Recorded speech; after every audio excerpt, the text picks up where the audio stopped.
Congrats po kay Eden. Yes, congrats kay Eden, no? Consistent, no? Sa top. Congrats sa kanya. And ganun din kay Joy. Ano rin, sobrang ganda rin ang kanyang pinapakita sa academics. Ayan. Si Kayla, grabe. Kawawa si Kayla nga. Kawawa nga si Kayla, guys. Nadagdagan na naman ang ating tutulungan. No? Pero masaya tayo kasi na bibigyan natin sila ng pag-asa. Makatulong tayo sa abot ng ating makakaya. Di ba nga? Yung unang bigay ko kay Kayla, 10,000. Sobrang di siya makapaniwala. Sobrang laki na daw nun. Di ba? Kasi di niya lubos sa akalain na makakatanggap siya ng ganun kalaking pera. Arjun at David. Ay, grabe naman. Hinanapan niyo agad si David ng Kalab team, ah. Yes, Ed Pau, guys. Nakapag-vlog na po tayo ng Ed Pau.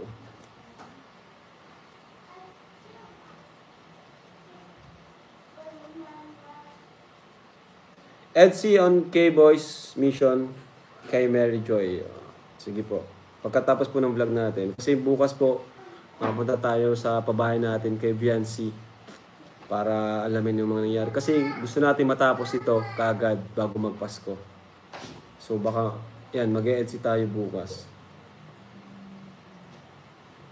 Viral sa vlog mo si Kayla. O nga po, ano na siya ngayon? 635,000 na po. Sana umabot pa ng 1 million. No? Yan, grabe. Thank you po, no? Sa Edsy, sa Jomcar, grabe, talagang lakas, no? Hanggang ngayon, talagang inaabangan pa rin talaga ang love team natin. Big 3 love team natin, pati maging ang Danjoy. Umahabol ang Danjoy, guys, no? Pati Cedros, oh, nung nakaraan, Cedros, grabe. So, halos talagang pinapanood lahat at inaabangan ng ating mga love team, which is good kasi para naman sa kanilang pang tuition yun, no? Kasi kada vlog natin sa kanila may binibigay tayo sa kanila, no? 6,000 plus minsan meron pang galing sa sponsor, kaya sobrang laking tulong po talaga. Pero palagi kong sinasabi sa kanila, mag-ipon lang, mag-ipon na mag-ipon, no? Hindi natin alam hanggang kailan ang may tutulong, diba? So mag-ipon para kung sakaling matagalan na hindi ma-vlog, meron tayong extra, lalo na sa pang-tuition natin. Dapat yung pang-tuition natin is maipon na natin ang maipon para secured na yung ating education, no? Para sigurado tayo ay makakapagtapos na. Kailan ang Macden? Aba, inaabangan din nila ang Macden, guys. Grabe. Salamat po, salamat. Malapit na po, this week po, ma-Macden po tayo. Patrick at Ashley. Oy, pwede. Or Jovi at Patrick. Ano bang maganda? Jovi Patrick? Yun ang pwede. Jovi Patrick. Paig ba kayo, guys? Ryan Patrick or Jovi Patrick?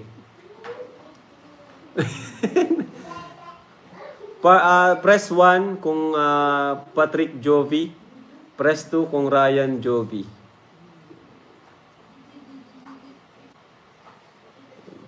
Ay, grabe. Pag nag-Patrick at Jovi, si Ryan, magpupunta kay Arjun. Grabe, guys.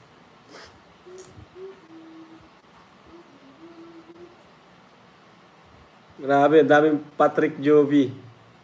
Jovi Patrick. Ay, ako.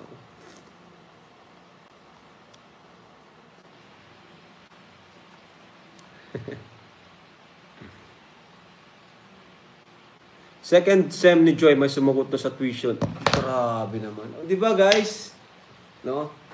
Dati halos wala nang tumutulong kay Joy. Halos wala na rin nagbibigay sa kanya. Pero ngayon, nung nagkaroon tayo ng love team, ng Dan Joy, grabe, sunod-sunod na naman yung biyaya and blessings na natatanggap ni Joy. Kaya, di ba? Thank you. Thank you. Iba pa dun yung binibigay ko tuwing nag-vlog kami, no? iba pa yung binibigay ko sa kanya tuwing nag-vlog kami. Kaya maraming salamat po. And deserve din naman po ni Joy. Kita naman natin sa kanya, di ba? Kanyang loyalty sa Kalingap. Kung kilala niyo si Joy, kung napanood siya simula pa lang, no? Kung gaano siya binash, hinamak, pinapaktapakan sa social media, especially sa Facebook. Pero si Joy ay nanatiling tahimik at loyal sa Kalingap. Hindi siya nagsalita against us, kay Kuya Bal, no? Kaya deserve naman niya yung mga natatanggap niya ngayon. Kaya marami rin talagang tao, maraming Kalingap ang nagugustuhan din talaga si Joy. Maraming Kalingap ang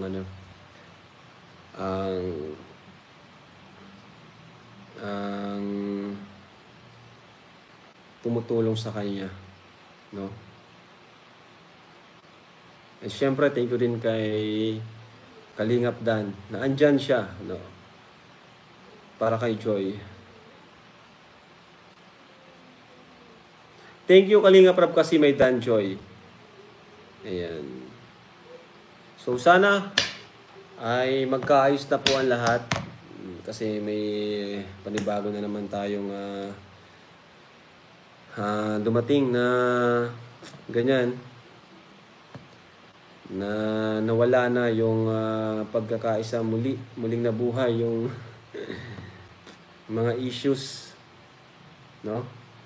Yung nga gaya ng nasa title ko, magpapasko pa naman, di ba? So sana ay love na lang po tayo. Magmahalan po tayo. Lalo na't magkakaroon ng Kalingap Ball, sana ay magkaisa ang lahat.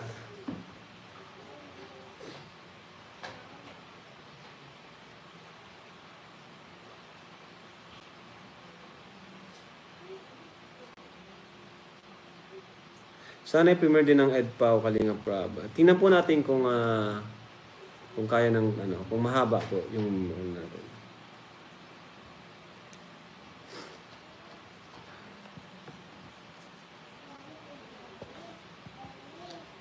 At yun nga po, medyo nagulat din ako dun sa ni Kuya Bal, dun sa announcement niya patungkol sa Rochelle. Sa akin, sana si Rowel ay, syempre, kung ako tatanungin, ayoko na umalis siya sa Kalingap. Kasi syempre, kadugo, di ba? Pinsan. Ayoko na sana hindi siya umalis. Ano man yung mangyari, ano man yung mga problemang pagdaanan. Sana ay hindi siya umalis sa Kalingap. Kasi family na yan family ng pinag-uusapan dyan. Kasi kung umalis siya sa Kalingap, parang nagkaroon na din ng parang nagkaroon na rin ng barrier or yun sa pagitan ng ng mga matubang ng Kalingap. Kaya sana mag-stay pa rin siya kasi sa Kalingap. Kasi talagang Kalingap po yan si Insan. Kalingap talaga siya. Nagmula siya sa Kalingap, no? At may pusong paglingap talaga. Kaya ang pangit tingnan kung aalis siya sa Kalingap.